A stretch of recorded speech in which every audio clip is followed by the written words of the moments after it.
Now, we'll finish off with a pair of listener questions. This first one comes from Thomas, and he has a question regarding Noppert. I'm going to say I because I am going to be him for this. He says, I personally think with this run and a UK Open win earlier this year, he should be basically a shoo-in for the Premier League next year. But because he's so criminally underrated, I feel like he'll just be overlooked. What are your thoughts? I think he's making his case stronger with each passing event. The more runs, the more performances he puts in, the harder it is going to be for him to be kept out. And at the end of the day, it does come down to the PDC, doesn't it? They're the ones that pick the players. I don't know if Sky have much of a say in it anymore, but we know the format is going to stay the same next year. Whether that's still with 8 players, we don't know yet. If it is a straight 8 players again, then I think Danny Noppert is probably going to have to do more, isn't he? Even though he has won that UK Open, he has just made the semi-finals of the World Match Play, one of the biggest events. But you compare him to a Gary Anderson, if he was to go on a deep run at the World Championship again, say a semi-final, that could probably sway him more in to the field than Danny Noppert's CV for this year. But we did call Danny Noppert the most underrated in the PDC for a while. I think more people are coming around to the fact of how good Danny Noppert is. And I think another side of things as well, I look at the Premier League, the media it involves. I do think his English is maybe something he will have to work on. And we've said similar in the past about Krzysztof Ratajski a few years ago when he was in the mix for the Premier League. Being able to get your personality across to a UK audience, the Premier League is predominantly held in the UK and Ireland. I think that will help. And he said in one of his interviews in the Match Play, his English isn't very good. And I don't think it's got anything to do with his darts, because if he goes and wins another TV title, he'll probably be in. It'll be hard to keep him out. But if he did improve on his English, and he does get that personality across a lot more in his interviews to a bigger audience, gets a bigger fan base, I think you are going to see Danny Noppert in the Premier League. And if he wants to practice his English, Danny, we're happy to have you on the show as well as a guest. Yes, we are. And, and you mentioned that, and we can also throw Mensur Suljovic into that conversation as well. Mensur did get into the Premier League, but he won a major title on BBC. He moved up to 5th or 6th in the world after the World Championships that year. And he was working on his English, and his personality comes through anyway without needing to speak English. And that got Mensur into the Premier League, and it kept him in. And his English has certainly improved significantly compared to what it was when he was first breaking through. But I think you're right. I think if Noppert does work on his English, and his English isn't, from what we've heard of it, isn't that bad. Maybe I've never had a conversation with him, or I've had very minimal conversation with him at the UK Open a few years ago. Beyond that, nothing really of substance. So I don't know how his English actually is. It could just be a confidence thing. There's a lot of people who speak a lot better English than you would think they do, but they don't have confidence in their own ability to communicate in a second or third language. And maybe it's that, because what we have heard seems pretty good. But I think that's a big thing that weighs against him. If he's working on his English, that will help. But the bigger thing that would keep him out of the Premier League is that it's still just 8 players. And the top 4 will be there. Peter Wright, Michael van Gerwen, Gerwyn Price, and Michael Smith, looking at the top 4 of the rankings as things would stand after the World Championships. That leaves 4 spots. Danny Noppert is provisionally 9th. He's less than £10,000 from being provisionally 6th, and he's not that far behind James Wade, who's in 5th.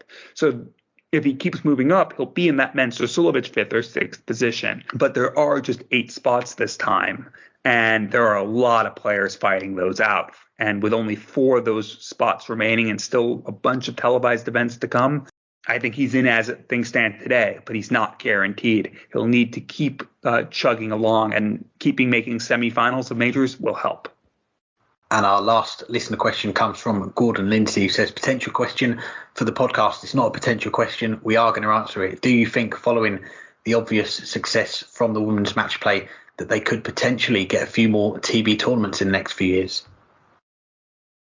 I think they could, but I don't think they will. I don't think the PDC sees enough value in women's darts to have another televised event. To add one, I think, was because, well, one, it worked. You already have a week-long event. There's only one afternoon session as things currently were scheduled. You have a women's series that could be used to qualify players for it.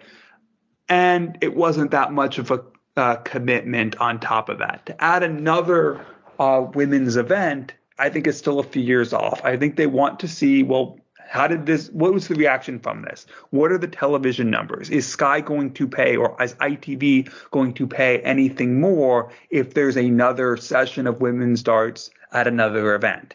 And if the answer to that is no, and the event isn't selling out, I think they'll rest their laurels on having this one event and trying to grow it. And I think that's going to be what the numbers show. I think this event they did well with, and with a full year to market it and advertise it, I think they will be able to sell it out next year, or to do something like we discussed about maybe integrating it better with the World Match Play. How about this instead? How about having on the Saturday, instead of one session with both semifinals, have two sessions that each have one semifinal and two of the women's quarterfinals, and then come back for the semifinals and finals on Sunday afternoon at a longer format? That could work, and that gets you an extra, in the end, another additional session to the event, and integrates the women's event more in with the event. I think trying something like that to grow it and make this a bigger event, or at the very least to make it an event where it's not just first to 6 in the finals, but something more substantial like first to 9 or first to 10, is where they go next. If that works, and if the event starts selling out, then yes, I think we could eventually see a second event get added on if the demand is there. But I don't think the demand is there on the PD side yet. And I don't think it will be, at least for some time. Yeah, can't argue with that. And I think from when Matt Porter, the PDC chief executive, has been on the show in the past, with anything that the PDC do, they're not going to go 100 miles an hour, are they? I think look at maybe like an event they've put on in Hungary or the Czech Republic. They get a big crowd for that weekend. They don't just then go and throw 4 or 5 more events there, do they? It's slow and steady progression for them in everything they do. And I think that's why they've been such a success that they've been over the years. And I think it's the same with the women's game as well. Seeing the gradual progression in events, the prize money, 24 women's series next year. We've got a second year of the match play, and seen a little bit of talk of maybe the PDC putting on a women's world championship, and maybe that's where they go next. I'm not so sure. I think maybe we could see a second televised event, but I think we are thinking, or looking, I should say, a little bit further down the road, and where that comes in, I'm not quite sure. Maybe the week of a World Grand Prix or a Grand Slam, but I think at the moment, let's see how this second World Match Play goes. Let's see what the uptake is like. I think more importantly, for the women's series, and especially the one coming up in Germany, which is going to be the next one, because last year that was one that got cancelled, low entries, and there were various reasons why, travelling, the restrictions at the time. Those are gone now for the most part. So I think the ladies now, we've said it before, need to back these events, and maybe there'll be a bit more interest come for the women's series after seeing that women's world match play on TV, and players thinking, right, how do we get to play in this event? How do we get to play on that stage, the Winter Garden stage? And hopefully we'll see the interest continue to grow. We'll see those numbers for the women's series pick up as well. And if we see that happen, we know the PDC, they are going to reward those players. So maybe there will be a second one down the line. But I think at the moment, they're going to stick with the one and continue to push the women's series and see how far it can grow.